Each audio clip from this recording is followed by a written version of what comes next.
देख रहे हैं खुलासा टुडे न्यूज, हर कदम आपके साथ। मां नर्मदा महाविद्यालय धामनोद में देवी अहिल्याबाई होलकर की 300वीं जयंती के उपलक्ष्य में अहिल्याबाई के वैज्ञानिक दृष्टिकोण विषय पर एक परिचर्चा का आयोजन हुआ।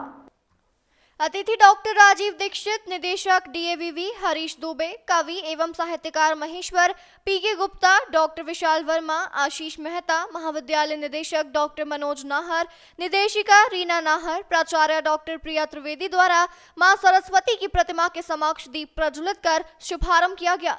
सर्वप्रथम डॉक्टर राजीव दीक्षित ने सभा को संबोधित करते हुए कहा कि देवी अहिल्याबाई होलकर एक महान शासिका, समाज सेवी एवं न्यायप्रिय होने के साथ साथ एक वैज्ञानिक भी है। डॉक्टर दीक्षित, हरीश दुबे, पीके गुप्ता ने, प्रोफेसर विशाल वर्मा, आशीष मेहता ने अपने संबोधन में कहा कि मां अहिल्या ने जीवन की मूलभूत आवश्यकताओं की पूर्ति वैज्ञानिक दृष्टिकोण के आधार पर की है।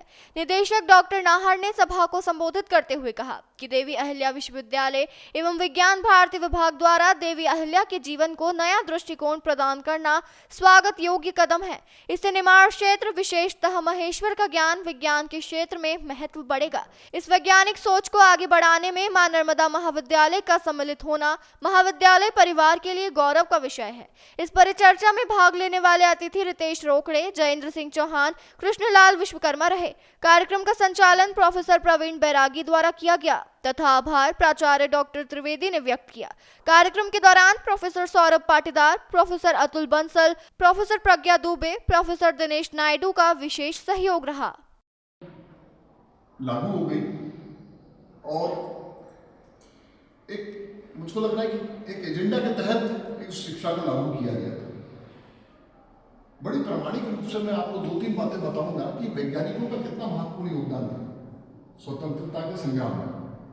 अंग्रेज जब भारत में आए थे तो वो व्यापार व्यवसाय के लिए आए थे, उनकी कोई राजनीतिक महत्वाकांक्षा नहीं थी, किंतु वो किस लिए आए थे? यहाँ पर व्यापार करने के लिए और यहाँ के जो प्राकृतिक संसाधन थे उसका दोहन करने के लिए।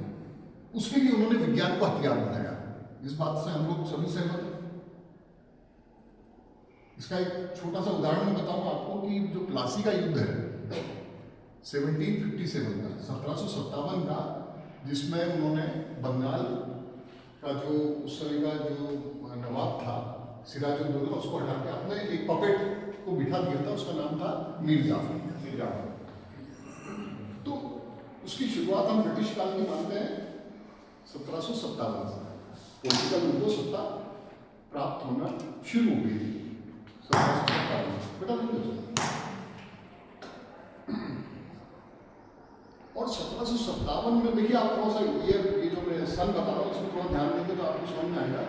1757 में पहली बार उन्होंने एक बंगाल राज्य पे अपना राजनीतिक प्रभुत्व स्थापित किया और 1761 में उन्होंने सर्वे ऑफ इंडिया नामक एक संस्था का गठन किया, मतलब 4 साल बाद।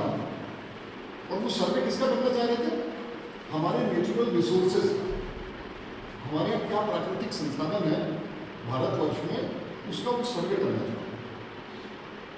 तो उनका मंतव्य बहुत स्पष्ट है। ऐसी शिक्षा व्यवस्था हमारे देश में उन्होंने लागू की थी कि उनकी आवश्यकताओं की पूर्ति, उनके जो साम्राज्यवादी जो सोच था, साम्राज्यवादी जो उनका एक उद्देश्य था, उसकी पूर्ति वो केवल इसी प्रकार की शिक्षा व्यवस्था हमारे देश में लागू कर रहे थे। और उसी प्रकार की विज्ञान की शिक्षा भी लागू कर रहे थे। हमारे यहाँ कई ऑफिस आए हमारे देश में, उन्होंने आकर के इस चीज को समझा कि ये असली उद्देश्य क्या है इनका। पहले ही पढ़ा कि अहिल्याबाई होलकर ने भी इस चीज को सबसे पहले समझा कि अंग्रेजों का वास्तविक उद्देश्य क्या है। अहिल्याबाई होलकर का राज्यारोहण और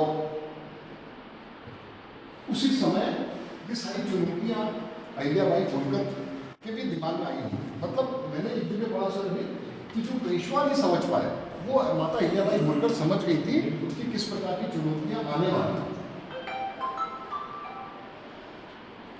तो मैं बात कर रहा था आपको वैज्ञानिकों की, थोड़ी सी आपको वो बात बताऊंगा मैं, तो अपने को संदर्भ समझ में आएगा किस संदर्भ में हम बात करना चाहते हैं। तो जो हमारे हमारे जो वैज्ञानिक थे जिन्होंने ब्रिटेन से उच्च शिक्षा प्राप्त करी थी, विज्ञान के जो प्रतिभाशाली विद्यार्थी थे, वो जो वापस आ गए भारत में, तो धामनोद से सैयद रिजवान अली की रिपोर्ट।